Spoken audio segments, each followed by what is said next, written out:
Mira had never imagined that her quiet life would brush against the world of powerful executives, forged contracts, and corporate betrayal. She was 17, a high school senior who balanced homework with helping her mother, Alina, who worked as a cleaner in one of the city's most prestigious corporate towers. The building belonged to Valancourt Industries, a multinational firm known for its disciplined culture and visionary leader, Director Adrian Keller. To most employees, Keller was an unshakable force, the kind of man who rose from nothing and built his empire with exactness and pride. But no empire is free from shadows, and neither was his. Alina cleaned the 17th floor, the executive level, late in the evenings.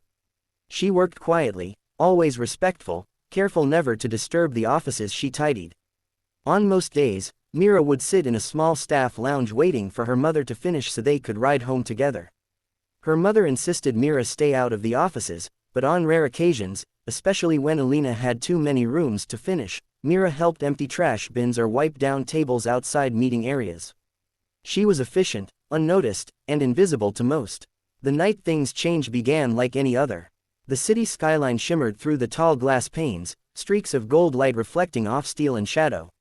Mira sat with a worn-out copy of a schoolbook, half studying, half daydreaming.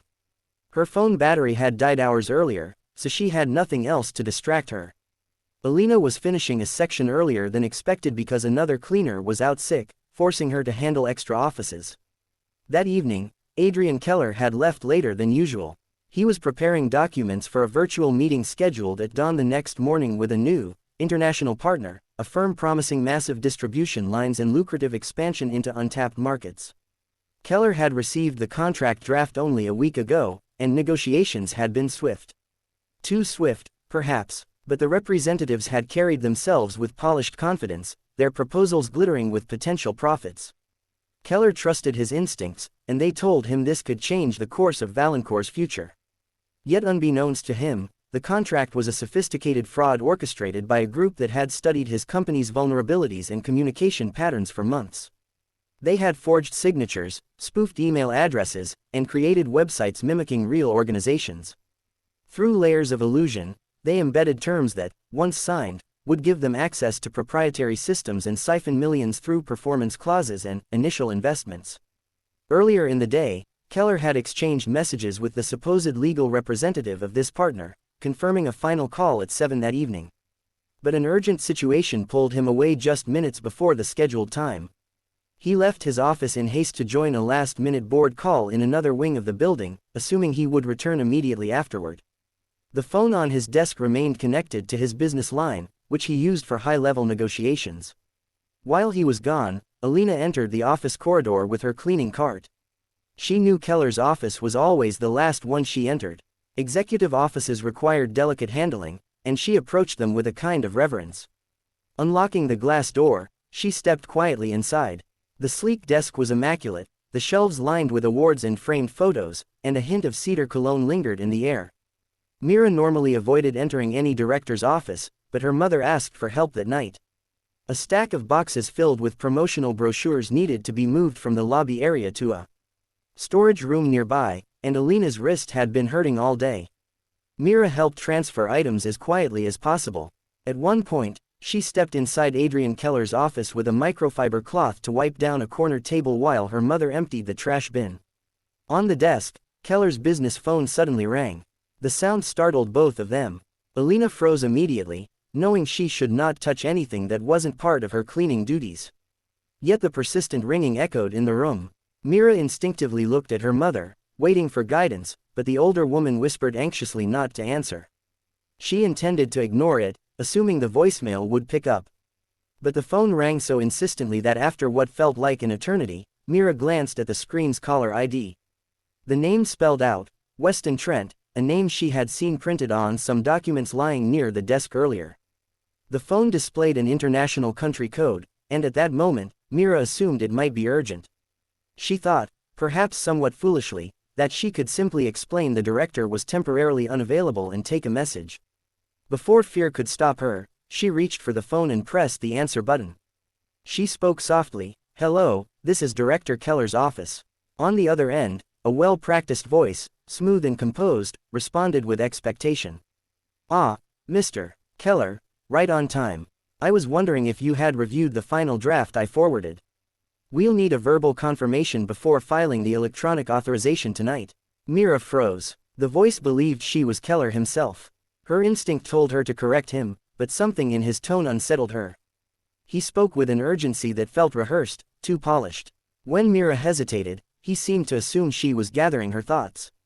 Everything in the final agreement reflects our conversations, he continued, including the clauses on intellectual property licensing and the initial transfer of administrative rights. If you confirm verbally, we can expedite the signature and begin integration. Mira did not fully grasp the scope of what was being discussed, but the words, transfer of administrative rights, made her uneasy.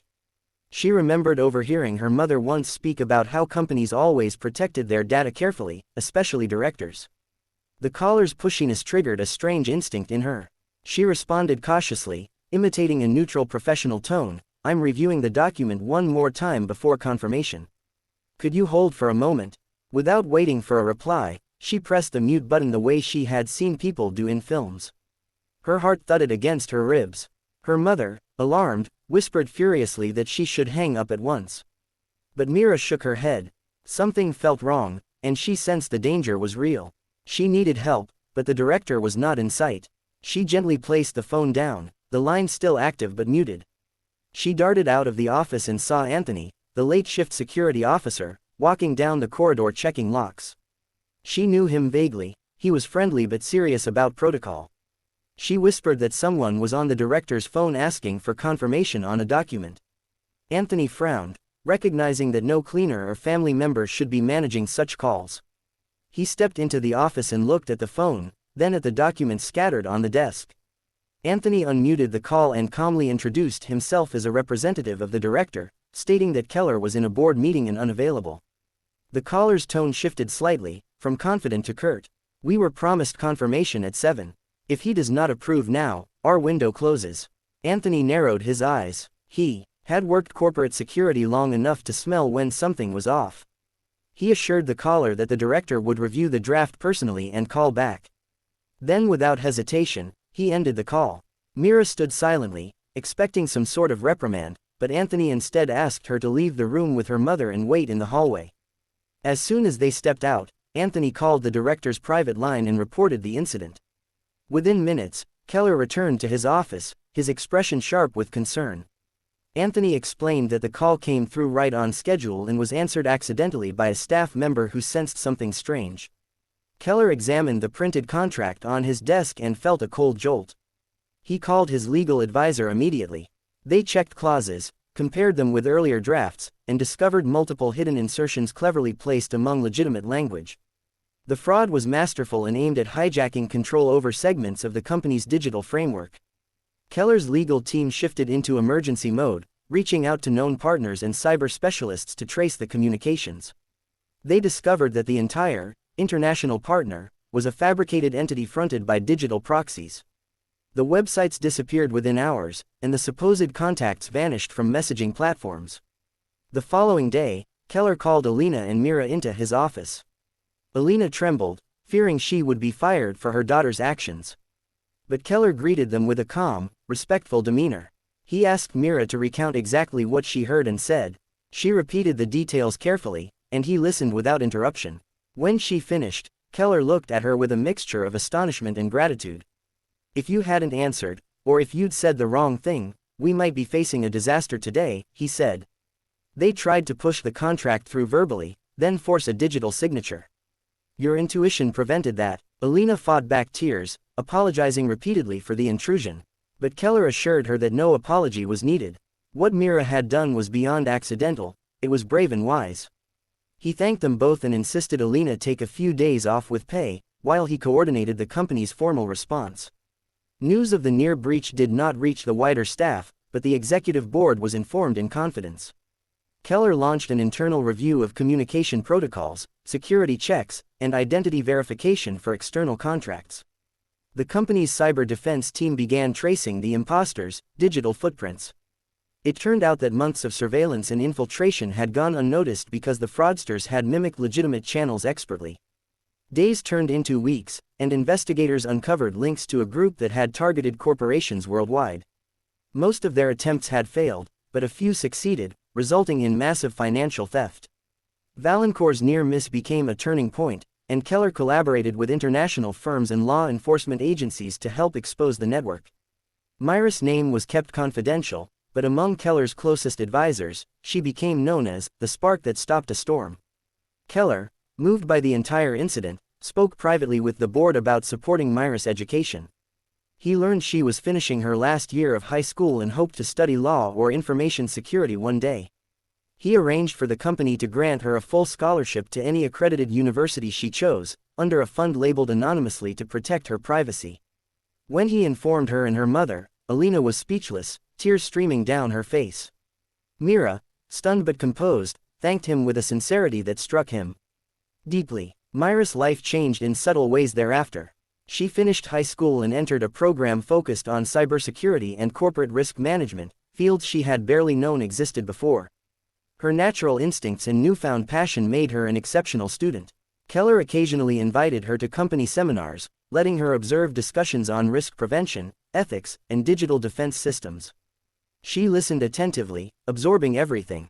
Years passed, and Valancourt Industries evolved into a more secure and vigilant entity. Myra graduated with honors and joined the company's cybersecurity division as a highly regarded analyst. Few people knew her backstory, but those who did respected her in a way that transcended titles. Anthony, the security officer who once assisted her that fateful night, became a lifelong friend and mentor. Keller never forgot the moment he learned that a forged contract nearly ensnared everything he had built. He often reflected on how a girl with no obligation to answer a phone had saved him and his company. Her action set off a chain of safeguards that would later protect countless others.